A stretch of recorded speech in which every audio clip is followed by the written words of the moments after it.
अस्सलामुअलैकुम नादरीन। अल्लाह ताला से ये उम्मीद करता हूँ कि अल्लाह ताला ने आपको जहाँ पर भी रखा होगा अपने हिफ्ज़ व अमान में रखा होगा। आपको पता है कि 7 अफराद को जो है ना बड़ी ज़बरदस्त और इतनी तहलका खेज़ जो है ना फायरिंग कि मैं आपको बयान नहीं कर सकता हूँ। नादरीन, इस फायरिंग के मुतालिक आपको मैं एक बात बताने लगा हूँ और आपने तस्दीक करनी है कि मैंने आपको ये बात जेन्युइन बताई है या मैंने हालात से बरक्स आपसे कोई बात कर दी है। इस वाक़या के अंदर जो ये पसरूर रोड के ऊपर जो वाक़या होता है ना, जिसमें आपको पता है कैंप जेल के एक अर्दली निसार को भी हलाक कर दिया गया, बाबर म्याऊं और इसके अलावा जो जुल्फ़कार जो शफाकत गुमन नामी एक शख्स है, इनके साथ जो है ना मज़ीद 4 अफराद यानी टोटल ये 7 अफराद जो है ना, इनकी गाड़ी फॉर्चूनर के ऊपर जो है ना इतनी फायरिंग की गई है। आपने गौर से मेरी बात को सुनना है। आई विटनेस जो थे ना वो ये बता रहे हैं कि 3000 से ज़्यादा हॉल जो है ना जायब हुआ से पुलिस ने बरामद किया है। यानी कि आप अंदाज़ा लगाएं कि अगर इतने फायर उस गाड़ी के ऊपर लगे हैं तो इसमें कितनी हकीकत होगी। इसका जवाब आपको मैं इस तरह से देता हूँ। जो ड्राइवर था ना, इसका नाम था सलीम, लाला सलीम इसको कहते थे, और ये कैंप जेल के अर्दली जो थे ना निसार, उनका दोस्त था। और जब भी ये निसार अर्दली कहीं पे जाते थे तो जाते वक्त जो है ना इस बंदे को, लाला को जो है ना फ़ोन कर लेते थे सलीम को कि भाई आप हमारे साथ चलो, तो गाड़ी का 20-25 हज़ार रुपये जो रेंट बनता था एक दिन का वो दे देते थे। आप यकीन करें कि इस ड्राइवर लाला सलीम को जो है ना 65 के करीब फायर लगे हैं। यानी इसकी बॉडी के अंदर जो है ना, ये तो बात पोस्टमार्टम रिपोर्ट में आ जाएगी, आप खुद देख लीजिएगा। जो डॉक्टरों की फर्स्ट जो एनुअल रिपोर्ट होती है ना, उसमें जो है ना ये लिखा गया हुआ है कि मकतूल जो है ना सलीम, इसके जिस्म से यानी 65 गोलियों के जो है ना निशान पाए गए हैं, यानी सुराख होल जो है ना। ज़ाहिर है कि एनुअल एग्जामिनेशन रिपोर्ट में डॉक्टर ये सारी चीज़ें देख लेते हैं, तो आप अंदाज़ा लगाएं कि ड्राइवर को इतनी गोलियां लगी हैं तो बाकी गाड़ी के अंदर जो अफराद होंगे उनको कितने कितने फायर लगे होंगे। यानी 3000 के करीब हॉल जो है ना जायब कुआं से बरामद हुआ है।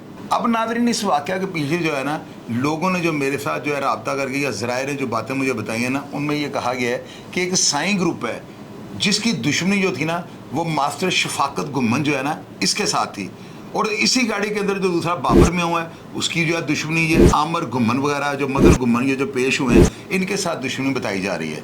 नादरीन, आप यकीन करें कि मैं तो हैरान इस बात पे हो गया हूँ कि जीटी रोड के ऊपर 3000 फायर अगर क्लाशन कोफों के साथ किया गया है। लोगों ने मुझे फ़ोन कर करके बताया ये लोग छन्ना जो होता है ना, जो क्लाशन कोफ के साथ लगता है, ये लोग जो है ना गाँव के देहाती है इसको कुप्पा कहते हैं।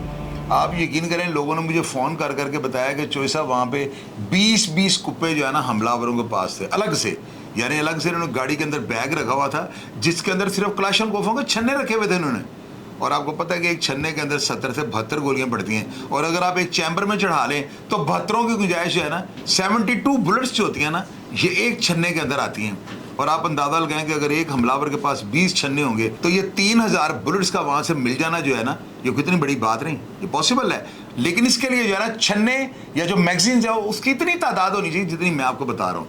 नाज़रीन, आप ये देखें कि लोग बताते हैं कि साई ग्रुप जो है ना वो बड़ा ही ख़तरनाक है वहाँ पर ना, यानी कि वो संभाला नहीं जा रहा और पूरे ज़िले की पुलिस के लिए वो चैलेंज बना हुआ है। और दूसरी तरफ वो ये बता रहे हैं कि ये जो हमला हुआ है ना ये हमला बाबर म्याऊं के ऊपर हुआ है या ये हमला मास्टर शफाकत के ऊपर है, लेकिन हमलावर जो है ना वो आमर गुमन वगैरह थे। यानी इस हमले में जो है ना वो बता रहे हैं कि ये दोनों गैंग जो साई ग्रुप और आमर ग्रुप जो है ना आमर गुमन ग्रुप, इन दोनों ने मिलकर जो है ना अटैक किया है।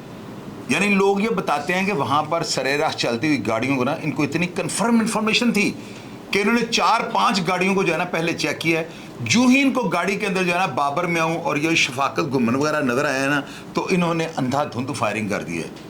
नाज़रीन, कितनी शिद्दत से फायरिंग हुई होगी कि आसपास के गांव के लोग जो है ना उन्होंने मेरी वीडियो देखने के बाद मेरे साथ रब्ता किया और उन्होंने बताया कम से कम 20 से 30 मिनट तक ये मुसलसल फायरिंग हुई है। और वो लोग ये कहते थे कि पता नहीं हमने समझा कोई इंडिया ने हमला कर दिया है, इतनी शिद्दत के साथ लोगों ने फायरिंग की आवाज़ सुनी है। अब नाज़रीन, आप ये देखें कि एक अर्दली जो है ना वो गाड़ी इतनी एक्सपेंसिव ले गया। अब उस गाड़ी का जो है ना उसके ऑनर को मैंने बुलवा लिया हुआ है, अभी वो थोड़ी देर तक जो है ना मेरे स्टूडियो में आने लगे हैं। जो ही वो आते हैं जो अपना बयान देंगे वो मैं मंदिर यहाँ पर लेकर आऊँगा।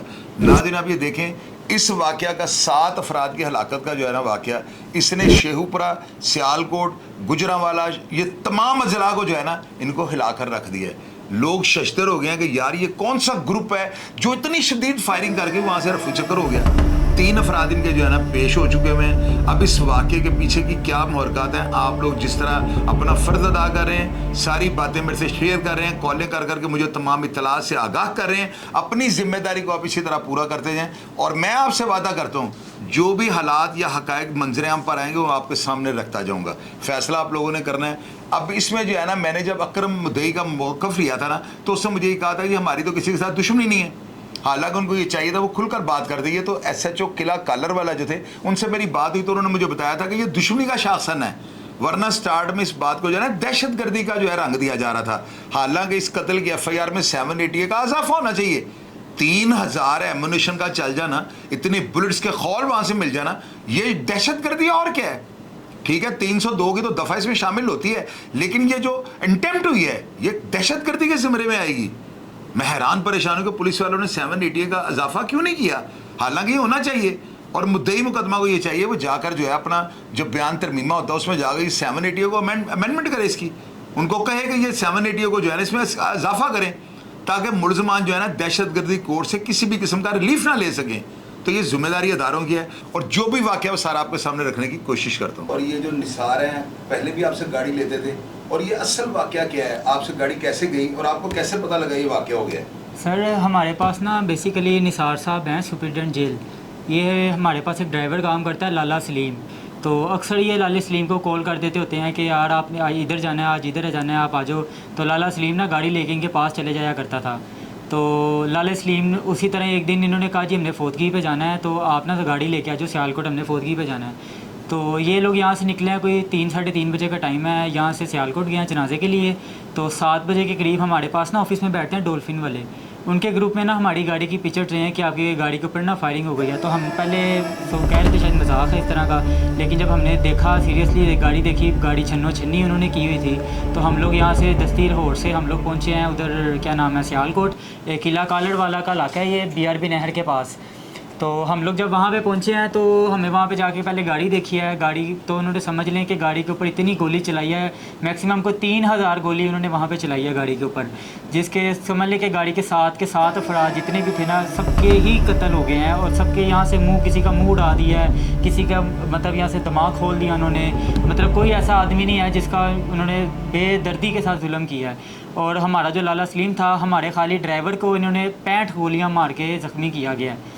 और जब हम वहाँ पे हॉस्पिटल पहुँचे हैं, वहाँ पे हॉस्पिटल में सबके जब जाके हमने देखा इनको, तो मतलब समझ लें कि सब ही डेड हो गए हुए थे बिल्कुल, कि स्टोरी सबकी ख़त्म हो गई थी।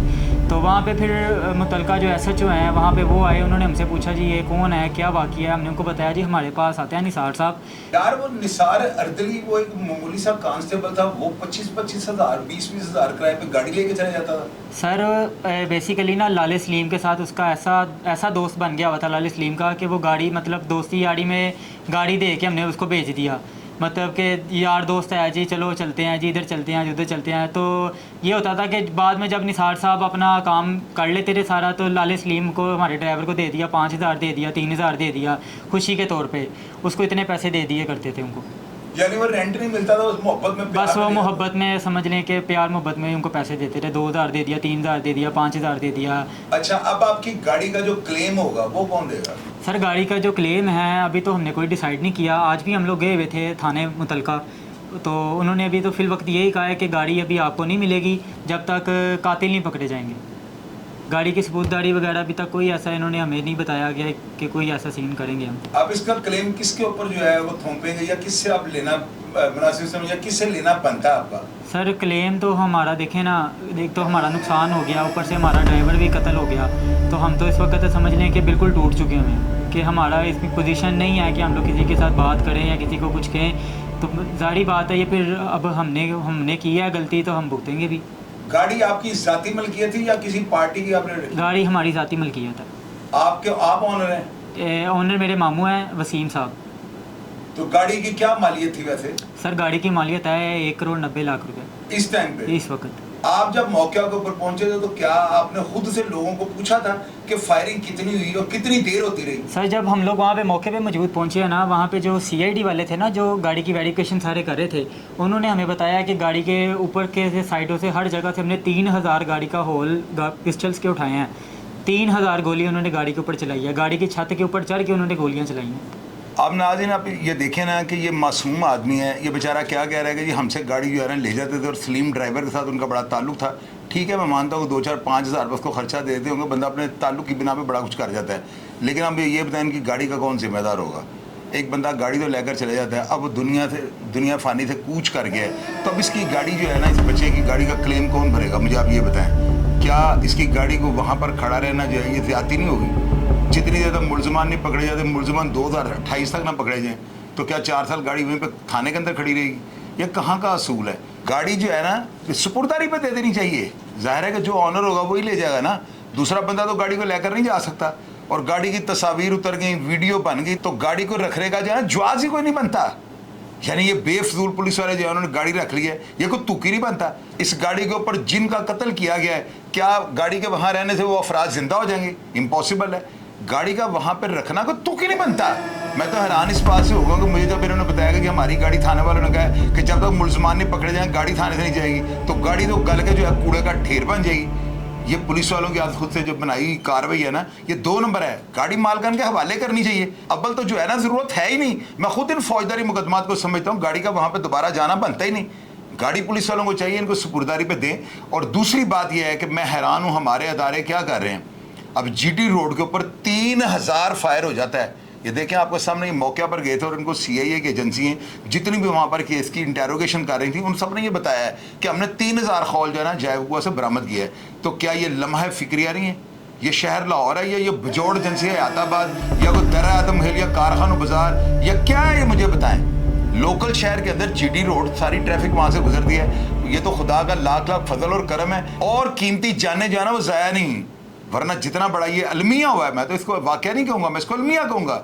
जितना बड़ा ये वाकया सरदर्द हुआ है, आप यकीन करें कुछ भी हो सकता था। तो क्या ये अदारों की कारकर्दगी पर सवालिया निशान नहीं? अब देखते हैं कि अदारे जो है ना तफ्तीश को किस तरह जो है मंतकी अंजाम तक पहुंचाते हैं। और ये जो जितने भी जिम्मेदारान हैं, क्या इनको अदालतें या इनको जो प्रोसिक्यूशन है इतना मजबूत इस्तगासा तैयार करती है कि अदालतें इनको सजा दें?